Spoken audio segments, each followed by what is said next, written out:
શ્રી ગણેશાય નમઃ. નમસ્કાર દર્શક મિત્રો, ધર્મજ્ઞાનમમાં આપનું સ્વાગત છે. ઈસવીસન 2025નું આ વર્ષ જાન્યુઆરીથી ડિસેમ્બર સુધીનું તમારી રાશિ માટે કેવું જશે? શું પરિવર્તન કરાવશે? કેવા લાભ અપાવશે? આરોગ્ય કેવું રહેશે? તેમજ નાણાકીય રીતે, આર્થિક રીતે તમે કેવું આ વર્ષ જોશો? તેમજ વિદ્યાર્થીઓને અભ્યાસ માટે કેવું રહેશે? સ્ત્રીઓ માટે આ વર્ષ કેવું રહેશે? તેમજ જમીન, મકાન અને વાહન અંગે આ વર્ષ કેવું જોવાશે તેની સંપૂર્ણ માહિતી જાણીશું. તેમજ આ વર્ષમાં તમારે વિશેષ શું કરવાનું છે કે જેથી આ વર્ષ તમને વધુ લાભદાયી બની રહેશે. તુલા રાશિ અક્ષર વ્રત. સૌપ્રથમ જોઈએ તો શારીરિક આર્થિક સુખાકારી. તમારી રાશિના સ્વામી, તમારી તુલા રાશિના સ્વામી ભૌતિક સુખના કારક એવા શુક્ર એ વર્ષના પ્રારંભમાં તમારી જ રાશિમાં રહે છે. અહીં તમે ભૌતિક સુખના સાધનો વસાવી શકો. બીજું જોઈએ બહારના નાસ્તા પાણીએ તમારે અને રાત્રિના મોડા સુધીના જે ઉજાગરા છે ઓછા કરવા જોઈએ, તો શરીર તમારું સારું રહેશે. તારીખ 14/5/2025થી ગુરુદેવ મિથુન રાશિમાં આવતા તમારી રાશિથી 9મા ભાગ્યસ્થાને રહેશે, જેમની 5મી દ્રષ્ટિ તમારા દેહ સ્થાને રહેશે, એટલે તમારી રાશિ પર રહેશે. અહીં આરોગ્ય, શારીરિક સુખાકારી ગુરુદેવની કૃપાથી આમ જોઈએ ને તો સારી રહેશે. ગુરુદેવ આરોગ્ય ઉપર દ્રષ્ટિ કરે છે, એટલે ગુરુ કૃપાથી તમારું આમ જોઈએ તો શરીર સારું રહેશે. અહીં રાહુદેવ તારીખ 18/5/2025થી કુંભ રાશિમાં આવશે, જેમની 7મી દ્રષ્ટિ તમારી રાશિથી 11મા સ્થાને રહેશે, માટે અહીંયા તમને નાણાકીય રીતે થોડો લાભ થાય. આર્થિક આકસ્મિક અહીંયા લાભ તમને જોઈ શકો, એ લાભ તમે મેળવી શકો. કોઈ શોર્ટકટનો રસ્તો ન અપનાવો, તેમજ આર્થિક બાબતમાં કોઈ ઉતાવળો નિર્ણય ન થાય, એનું તમારે ખાસ ધ્યાન રાખવાનું રહેશે. બીજું જોઈએ વિદ્યાભ્યાસ. વિદ્યાર્થીઓ માટે ખૂબ મહેનત માગી લેશે. અહીં તારીખ 14/5/2025થી ગુરુદેવ મિથુન રાશિમાં આવશે, જેમની 9મી દ્રષ્ટિ તમારી રાશિથી 5મા સ્થાને રહેશે. વિદ્યા પર ગુરુદેવની દ્રષ્ટિ રહેતા અહીંયા તમને સાનુકૂળતા બની રહેશે. અહીં તમને તમારી મહેનતનું, જો મહેનત કર્યા વગર કશું મળતું નથી, કોઈ આ વાતો સાંભળીને સારું છે એવું કરીને બેસી રહેવાથી ફળ નહીં મળે. ઉદ્યમ કરવો પડશે. મંત્ર છે ને, ઉદ્યમે હિ સિદ્ધ્યંતિ કાર્યાળીન મનોરથે નહીં સુપ્તસ્ય સિંહસ્ય પ્રવેશંતિ મુખે મૃગા. ઉદ્યમ કરવાથી જ ફળ મળે છે. સિંહ બેઠો હોય અને ઓટોમેટિક શિકાર એના મોંમાં આવતો નથી, એનું આ શ્લોકનો ભાષાંતર છે. તો પ્રયત્ન કરવો પડશે, પણ પ્રયત્નનું અમુક લોકોને ફળ નથી મળતું. પણ અહીંયા તમને ગુરુની કૃપાથી તમને સારું ફળ આપશે ગુરુદેવ. ગુરુ કૃપાથી તમે અહીંયા સારો, તમે જે ઉત્તમ જે નિર્ણય કર્યો છે, તમે જે ડિસાઇડ વસ્તુ કરી છે કે આ મારે કરવું, તમારો જે ગોલ છે એ તમે ગોલ એચીવ અહીંયા કરી શકશો. વિદેશ અભ્યાસ માટે જતા વિદ્યાર્થીઓ માટે પણ આ સમય સારો બની રહેશે. હવે જોઈએ લગ્ન તથા સંતાન વિષય. અહીં વિવાહ ઉત્સુક માટે, જેના વિવાહ બાકી હોય ને એમના માટે, જેમના લગ્ન નથી થયા એમના માટે આ સમય સોનેરી બની રહેશે. જો તમારી જન્મકુંડળીમાં જો મંગળ દોષ કે શનિ કે એવું અન્ય દોષ નહીં હોય ને, તો અહીંયા તમને તમારા યોગ્ય પાત્ર મળવાના શુભ યોગ બની રહે છે. અહીં બીજું જોઈએ તો સંતાનનું સુખ પણ તમે ઉત્તમ મેળવી શકશો. તેમના વિદ્યાભ્યાસને લઈને જે થોડી ચિંતા રહ્યા કરે છે, તેમાં પણ તમે એમાં ચિંતામાંથી હળવાશ અનુભવશો.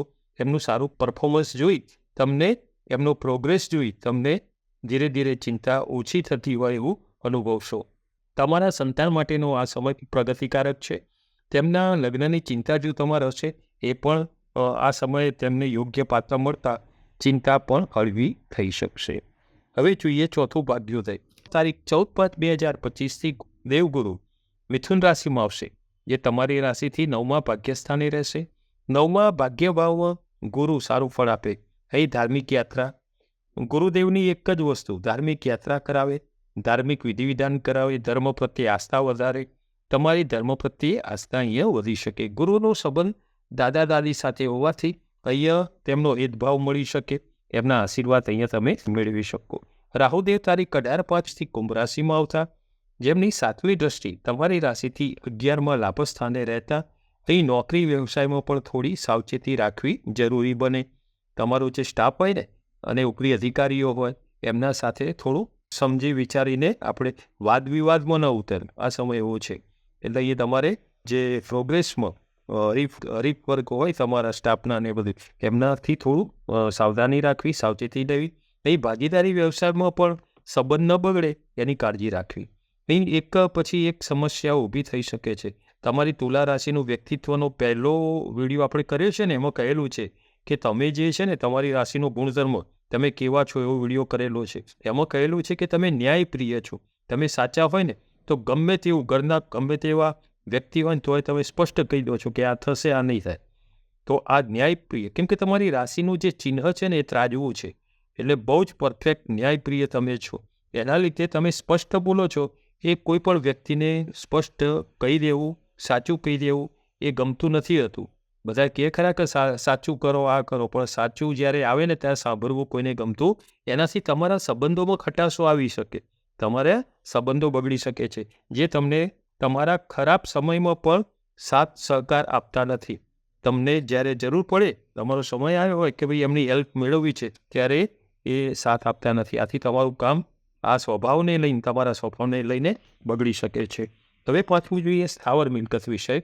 પ્રારંભમાં વૃષભ રાશિમાં ગુરુદેવ છે, જેમની 9મી દ્રષ્ટિ તમારી રાશિથી 4થા સ્થાને રહેતા અહીં માતાનું સુખ, મિત્રનું સુખ, જમીન મકાન વાહનનું સુખ તમે મેળવી શકશો. 4થું સ્થાન એમનું છે. તો તારીખ 18/5/2025થી રાહુદેવ કુંભ રાશિમાં આવતા તમારી રાશિથી 5મા સ્થાને રહેતા અહીં તમારે મિલકત વિષય થોડી સાવચેતી રાખવી. કોઈ જમીન મકાન ઓફિસ જેવી મિલકતમાં લે વેચમાં અવરોધો આવી શકે તેમ છે, તેમજ ધાર્યા કરતાં વધુ સમય લઈ શકશે. આ સમયે મિલકતમાં મૂડીરોકાણ કરવામાં થોડી તકેદારી રાખવી ખૂબ જરૂરી રહેશે. હવે છેલ્લું જોઈએ યાત્રા પ્રવાસની વિદેશ કવન. અહીં યાત્રા પ્રવાસમાં ખાવા પીવામાં તમારે સાવચેતી રાખવી. યાત્રા પ્રવાસ દરમિયાન કોઈ જોડે વાદ વિવાદથી સંભાળવું. અહીં તમારી જન્મકુંડળીમાં કોઈ ખરાબ યોગ નહીં બનતા હોય તો આ સમય તમારા માટે વિદેશ જવાનો જે પ્રયત્ન તમે કરી શકશો અને પ્રયત્નમાં સફળ પણ થઈ શકશો. પરંતુ અહીંયા ઉતાવળો નિર્ણય લઈ શોર્ટકટના રસ્તાથી અહીંયા જો એ પ્રયત્ન કરશો ને તો આર્થિક નુકસાન પણ બની શકે એમ છે. કારણ કે રાહુદેવ કુંભ રાશિમાં આવશે, તેમની 7મી દ્રષ્ટિ તમારા લાભસ્થાને રહેશે.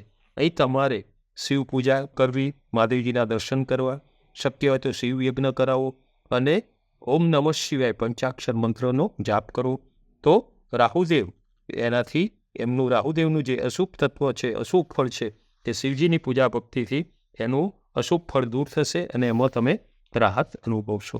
તો દર્શક મિત્રો, આ 2025નું આ વર્ષ તમારા માટે કેવું ફળ આપશે એ વિશેની માહિતી આપણે જાણી. નમો નારાયણ. આ વર્ષ તમને ઈસવીસન 2025નું તમારા માટે શુભદાયી બની રહે તેવા હાર્દિક અભિનંદન. Happy new year.